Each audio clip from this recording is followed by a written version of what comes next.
This is an interview of Bill Johnson on June 15, 2019 at Asbury United Methodist Church in Washington, D.C. Bill Johnson will be describing his life story, including experiences at Asbury United Methodist Church, his senses of how Asbury has fit into Washington, D.C. history, and connections with Washington, including his work as an employee of the government of the District of Columbia in departments such as sanitary engineering, environmental services, public works, administrative services, and recreation from 1963 through 1988. 89. Thank you for taking the time to do this interview and your willingness to do this. It is sure to enhance the archives of Asbury as well as the archives of the DC Oral History Collaborative. You will be able to review this recording in the future, and you have the right to refuse to answer any question asked today. Have fun with your memories. I look forward to hearing some of them. Please tell me about where you were born and your earliest years. I was born in Lexington, Kentucky, December 16, 1933. A family of 15 people in one household, 2 bathrooms, 6 brothers, 4 sisters, 2 grandparents, and my mother and father. And we had a great time, a robust time, with all these people in this house. And I never will forget it and will forever cherish the relationships I had with my parents and my siblings and my grandparents. What would you say, you can tell us about your parents? Tell us their names, what they did when you were in that house full of all those people. My father was quite the scion of my family. He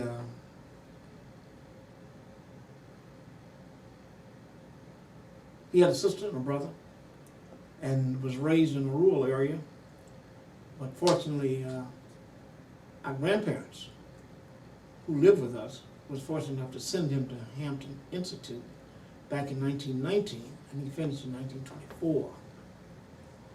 And of course, from that, my father met and married my mother in Hampton, Virginia. She was from Hampton as well, and a student at Hampton Institute. And he was an accomplished and professional brick mason to begin with. And right after the crash and the Depression, he was able to establish a brick masonry company of his own and held that company until 1969. Of the 7 boys in the family, his 7 sons, 5 of them were accomplished bricklayers, including myself. You had to learn brick masonry or else. And as a result, they were all accomplished brick masons. My father was one of the most famous bricklaying contractors in the state of Kentucky, without doubt. Built nearly 500 homes in Lexington, Kentucky. And those homes are well documented. And we all grew up building these brick houses. And I personally got so enthralled with brick masonry, I thought maybe I wanted to be a contractor once I finished my college years, but I was never able to accomplish that. I went in a different direction. And tell me a bit about your experiences with schooling, starting with elementary school. What schools were they? What do you remember? What stands out about that time period in your life? Oh, that's a serpentine story. Obviously, we started out in kindergarten. We had kindergarten in Kentucky. And and I finished kindergarten during the year 38 and 39. Mrs. Jackson was our kindergarten teacher. And we had great fun together, learning to play and learn together. And as a result, we moved on through the lower grades in elementary school until my time in Lexington, my hometown, was interrupted by the Depression things were real tough for large families at that time. And as a result, my sister and I were sent to live with my mother's brother and his wife in Clinton, Tennessee for 2 years, being schooled in a one-room schoolhouse with my aunt teaching all 8 grades in one room in Clinton, Tennessee, which was quite an experience. Those 2 years I remember vividly with my sister, and it was just a great time. And of course, when the war began to cede, we were returned to our parents in Lexington, 1944, where I resumed elementary school in the 4th grade, and found that, as I remember, I was head of the class as a result of my 2 years in Tennessee, which was phenomenal.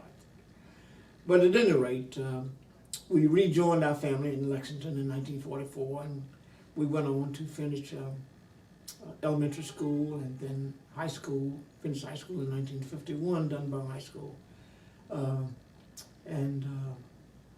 Following that, I went off to Hampton in September 1951. So before you went on to college at Hampton, what was the situation like with segregation in the times that you were in school prior to college? What was it like for you? What do you remember? Lexington, Kentucky was supposed to have been, and had the thoughts from most people that it was a liberal city, race relations wise, but that was really not the case. Lexington was as hardscrabble as some of the western and eastern parts of Kentucky where the coal fields are.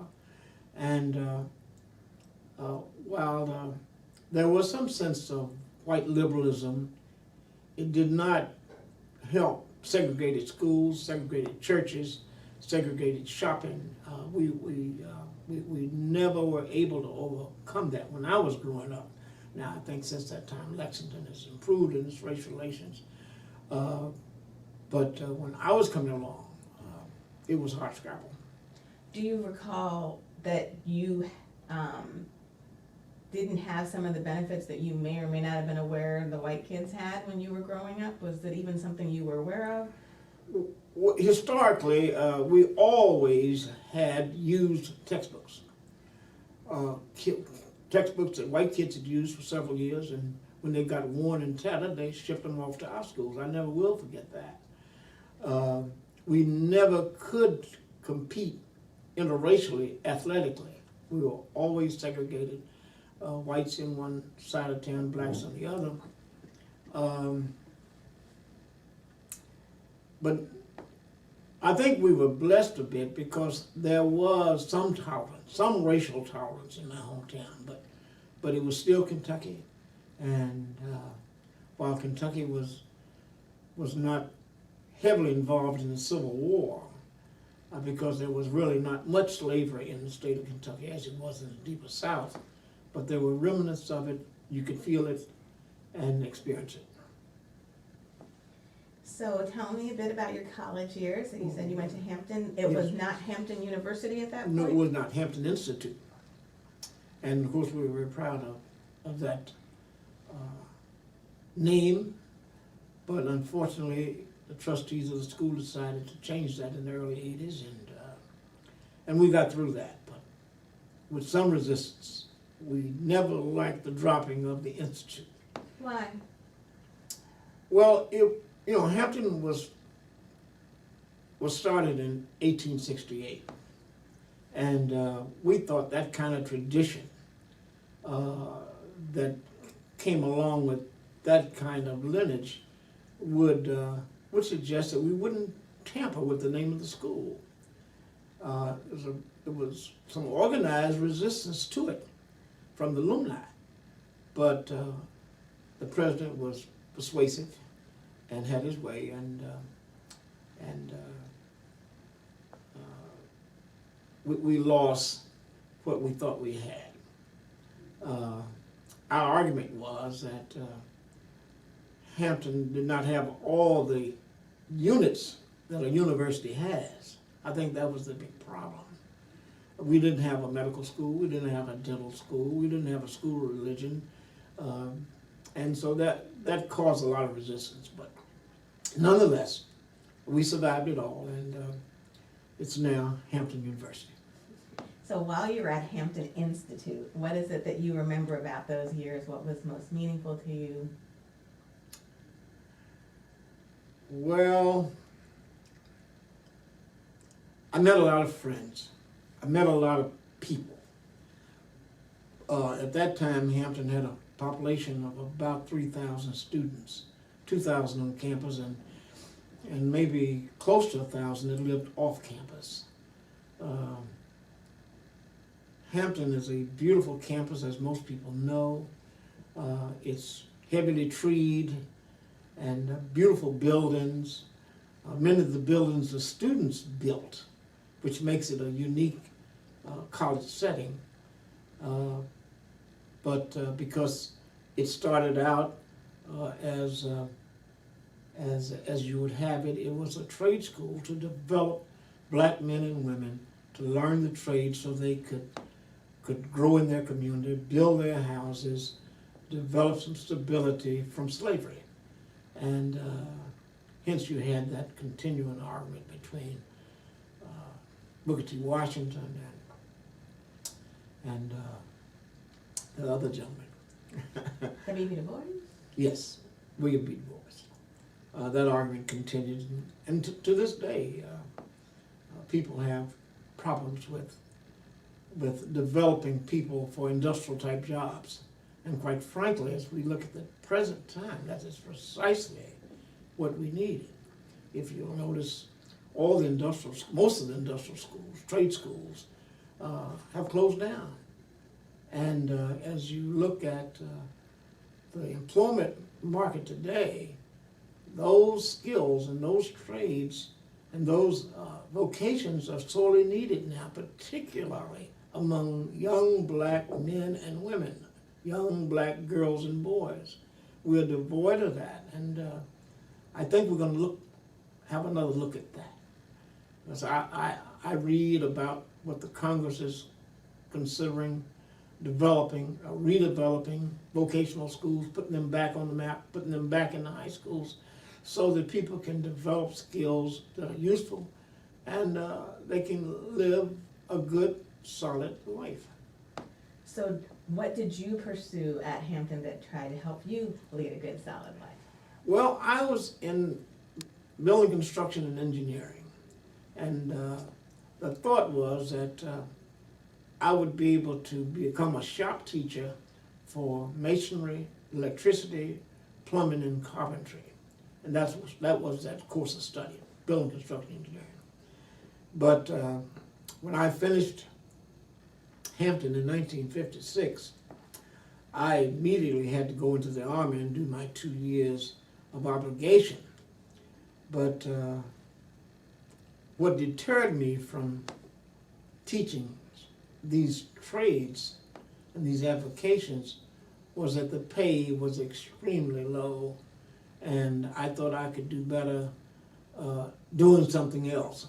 And while all this was going on in 1956, 57, 58, 59, 60, during the Eisenhower years, the country had a terrible economic setback, a lot of unemployment. So I had to return to what I knew best, back to the construction trades when I got out of the Army. And until I got acquainted with what was going on in the District of Columbia, because I'd come here as a member of the Army. I was a member of the 3rd Infantry Regiment at Fort Myer, the Honor Guard. Was there for 2 years, and got to the point where I liked Washington, and I was able to marry my college sweetheart, and so I decided to stay in Washington. What was your college sweetheart's name? Cynthia Banks. And so let's go back to the war for a minute. Do you Sure. have, or to the Army time, excuse me? But it was during Vietnam War, correct? Is that right? Do I have my years right? No, Korean. Forgive me, Korean War. Yeah. Okay, so what would you? Well, the Korean War was just over then. And of course, the Vietnam War was picking up unnoticed in 1955. I mean, it wasn't until the public knew in 1958 that we were going to be heavily involved in Vietnam. So the war was going on, but the U.S. involvement in the war was not going on at the time that you were in the Army? That's correct. So do you, And I might say to you that there's a cute little thing that happened to me while I was in the Army. I went in as an enlisted man, private, if you will, and during my 2-year stay at Fort Myer, the commander chose to make me an officer, so I became a second lieutenant following my discharge from Fort Myer, which was unprecedented. how do you think that happened? What did you do to deserve it? Well, I helped to run a transfer station at Fort Myer, and that is the separation of officers and enlisted men. And while I was not totally in charge of the transfer station, I think the public knew that I was responsible for making sure it ran well, and we got high marks, a lot of merits. And as a result, the commander of Fort Myer decided that Bill Johnson has done a good job, and so we're going to make him an officer, and they did. When I left the service in July of 58, I'm sorry, I was a brand new second lieutenant. And then you were in Washington, and didn't you first work for the Postal Service after Yes, the military? yes. What was that about? That was How during that? the period of the Eisenhower years, where work was hard to get. Construction had fallen off to almost nothing. So I did what I knew best. The post office was always a good place to go and find a job, and I did. I found a job with the Washington Post Office, stayed there 3 years. What did you do for them? I was a letter carrier. Yeah. So what neighborhoods do you remember going through? What was DC like? I worked in only one neighborhood, the Friendship neighborhood, which is out in far northwest. Friendship Heights? Yes, Friendship Heights. Can you describe what that neighborhood was like back then, especially as you walked around delivering mail? Well, Friendship Heights is populated with folk who are very rich, very well-known, notable people. I would say that Friendship Heights does not have many marginal economic people. People have plenty of money in Friendship Heights. They did then and they do now. Did you say playing money? Huh? Did you say playing money? No, I didn't say plenty of money. What did you say? People have what kind of money? Plenty of money. Plenty of money. Yeah, I'm sorry. Okay. And so, when you mentioned notable people, do you recall notable people that you were delivering mail to at that point? Well, at that time there were a number of high-ranking military officers that lived in Friendship Heights, and I'm talking about generals and admirals. I remember Admiral Nimitz, who played a major role in World War II in the Pacific area, delivered mail to him and his family.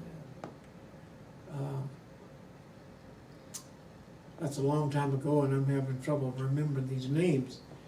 But That's a good example.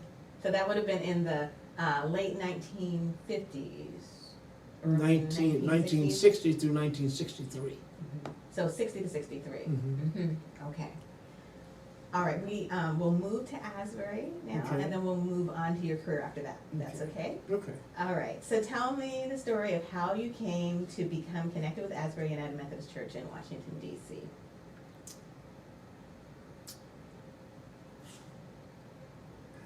Well, part of that was tied to my new employment with the district government. Back in 1963, after the March on Washington, President Kennedy ordered the DC commissioners, there were three. We did not have a mayor then. We had three commissioners running the city. And President Kennedy ordered those three commissioners to do a high-profile job of recruiting and hiring Afro-Americans in professional jobs. And I, as a result, became the recipient of that. I was one of many who were hired from that presidential edict. As a matter of fact, I became the first Afro-American engineering construction inspector for the old Department of Sanitary Engineering. I went to work the first week in September of '63, just 2 weeks following the March on Washington and the presidential edict to the commissioners. I was a direct beneficiary of that, and I kind of had somewhat of a celebrity status because I was the only black engineering construction inspector they had. They since got more, but I was the first one. So before you tell me more about that, Yes. I want to go back to something you just said, Sure. which is March on Washington. Mm-hmm. Were you part of it? What was your role in it? If you were, what do you remember of that time in Washington at the march? I had, I guess, 15 or 20 close friends at that time, and we all decided that we were going to gather at 7th and E Northeast at one of our friends' homes, have breakfast, and then walk to the march site. And we did just that. Long walk from 7th and E Northeast all the way to the Lincoln Memorial. And but we did, and we made it, and we had a good time. And we were in this classic march down Constitution Avenue once we got our placards and signs. It was a great day. I never, ever will forget it. Do you remember what your placard said or any of your signs? Jobs, jobs, jobs.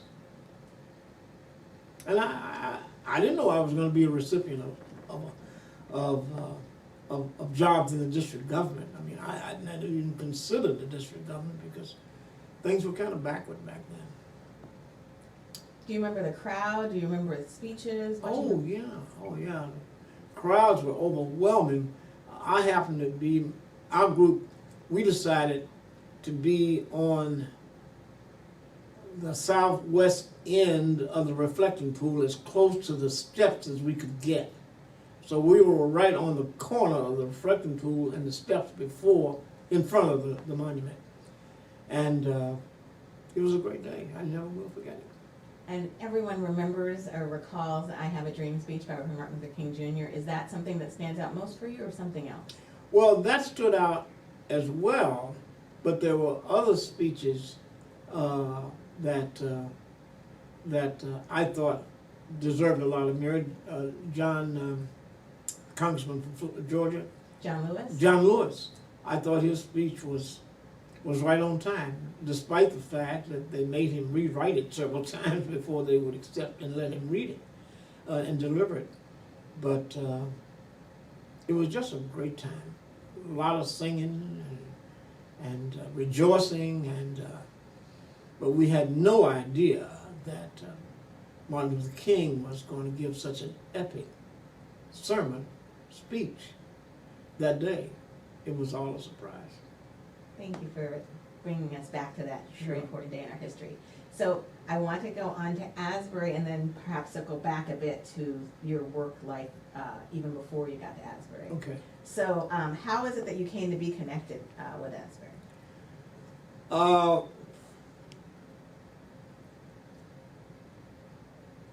I think about 3 years into my new employment with the district government, the old Department of Sanitary Engineering, I won the first of numerous awards from organizations and community groups.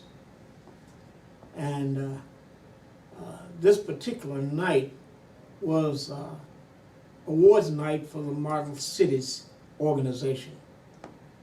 Model Cities was a well-defined part of Washington that was carved out to develop plans, programs, and activities to make a better inner city for Washington. And based on my work in my department of sanitary engineering, I received one of the Model Cities Awards and was invited to the awards luncheon. And I sat beside Reverend Frank Williams. I did not know him, he did not know me,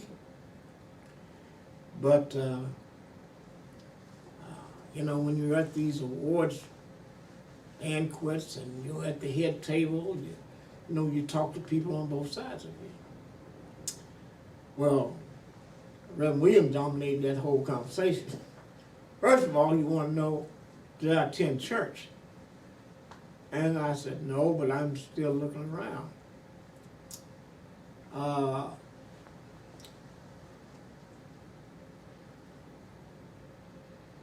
I told him about my experience, my original experience at Asbury when I was in the Army.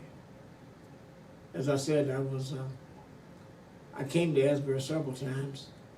A couple of times I came dressed in my officer, second lieutenant uniform. To be frank and honest about it, my father and mother had urged me to join Asbury and become a part of a connectional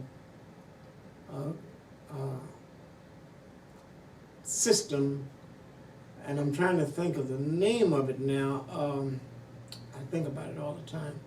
But my parents urged me to join Asbury.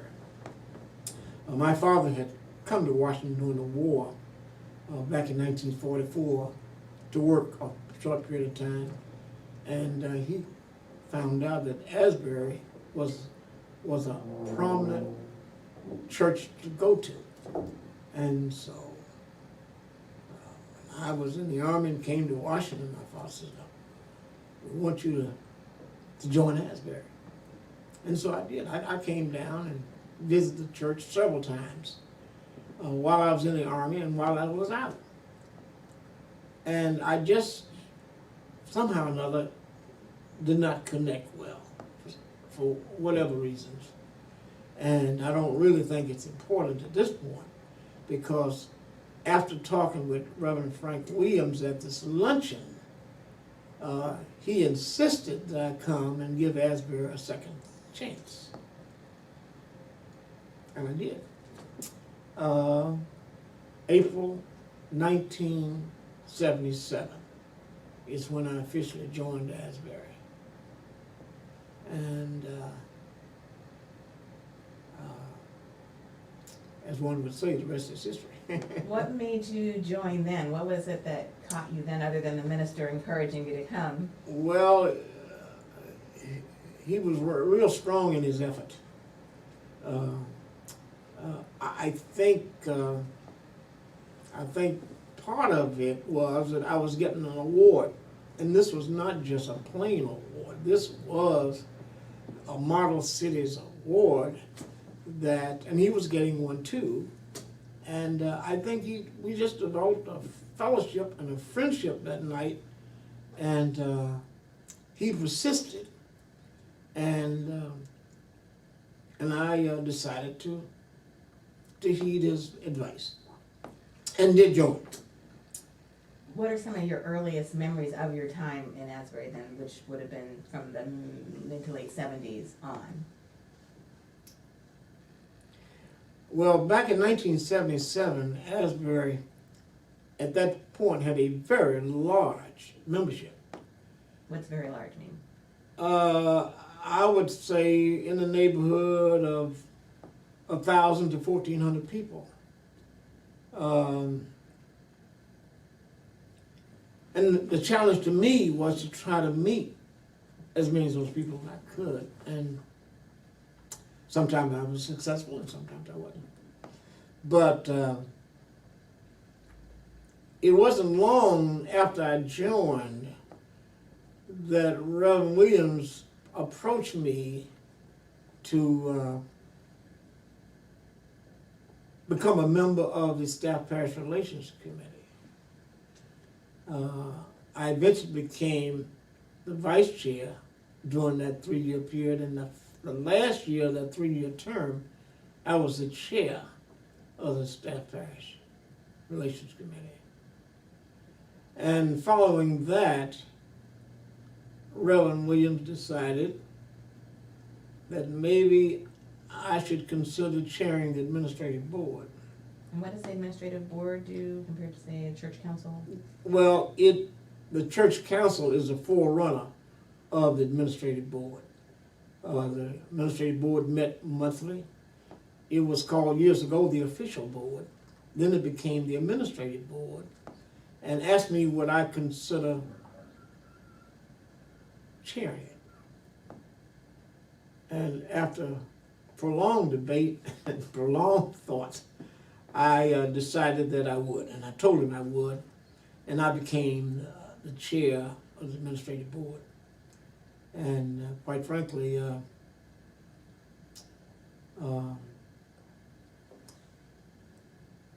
I also became the chair of the administrative board for another 3 years under Josh Hutchins and Reverend Matthews.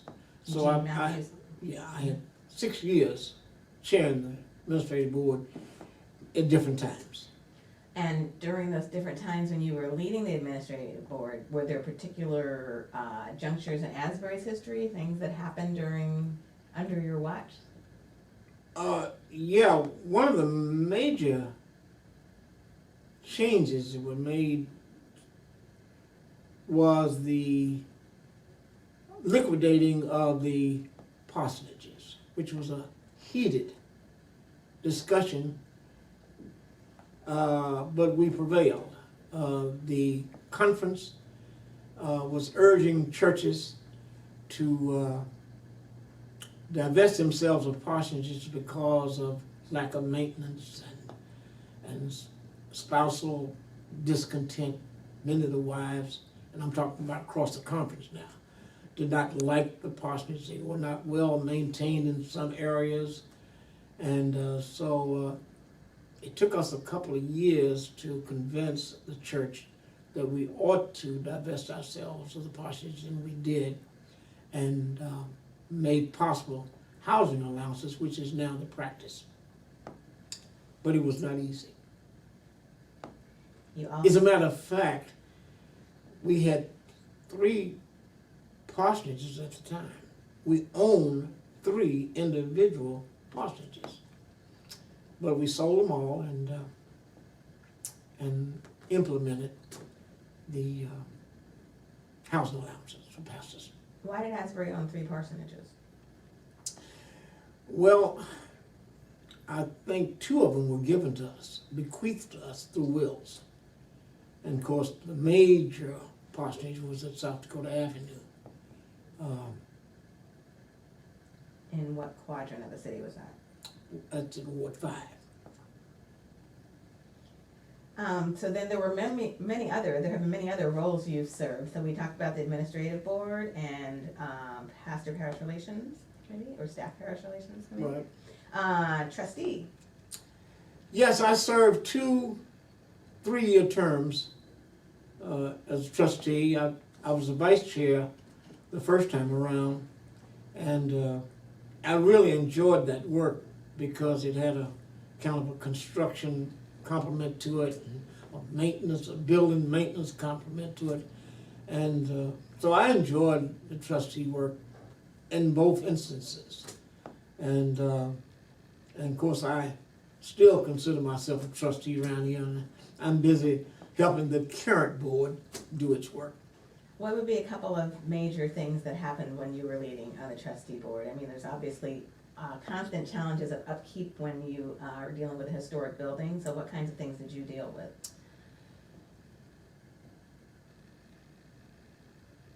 We have a leaky roof, and We had to get it fixed. It cost nearly $100,000. But somehow or another, we raised the money. And we raised that money quickly. And as a result, the edifice got a brand new roof, and it's holding up well. Do you remember when that was? 1990. Gotta have a roof to keep Yes. the rest of the building going, Yes, right? Yes. Then you also were a lay leader for a period of time in Yes. the 90s? Yes, I was a lay leader for 2 of 3 years.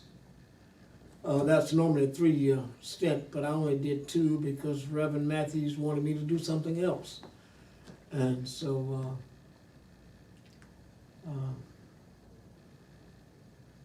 but I enjoyed being the lay leader, and enjoyed Laity Sunday, where I had a chance to deliver a lay message, and I hope the folks enjoyed it. Why did you like being the lay leader?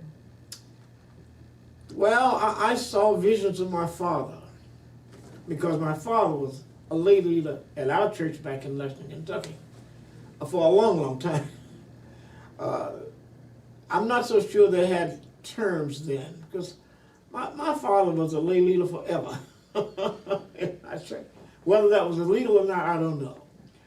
But I saw visions of my father when I accepted that job, because I thought that I would try to do as good a job as he did back home at our church, which was also named Asbury Methodist Episcopal Church. How about that? Yeah. And so, let's see, I think I've left out something. Asbury Dwellings, you were on the board of that. Could you explain what that is and why you... Well, by virtue of being the chair of the administrative board, you became an ex officio member of that dwellings board, and to give advice and to monitor direction and to help wherever you could help. And I did that for 3 years. And Asbury Dwellings was providing housing to people of lower incomes in That's Washington. correct. 140 units to be exact, living units. Were there particular challenges during your time there? I know that more recently there have been challenges related to gentrification. At the time when you were working with that Asbury Dwellings Board, was that an issue, or were you dealing with other issues? No, I was not dealing with those issues, because as an ex officio member, you do respect the standing members on the committee. But I got my licks in. Any particular flick? Well, there were maintenance problems with, and there always are, with old buildings. And the old Shaw School was no exception. And so it was a constant effort to properly maintain the building. Sometimes we did not always have sufficient funds to do just that. But we gave a good account of ourselves. Another area has been male chorus for, I believe, 3 to 4 decades you have been, or were in I male joined the male chorus back in 1982 under Dr. Max Statham, and served all the way until 2017, and had to dismiss myself because of a bad back and some serious health issues. I plan to return to the male chorus, but I'm not quite ready yet. That's a many, many years of dedication to that group. Why? What did it bring to you? What did you bring to it? Well, I never considered myself an accomplished singer, but my father was the general manager and a member of a similar group back home called the Asbury Airs. And here again, trying to follow in the footsteps of my father, I thought it would be criminal if I did not join the male chorus here at Asbury.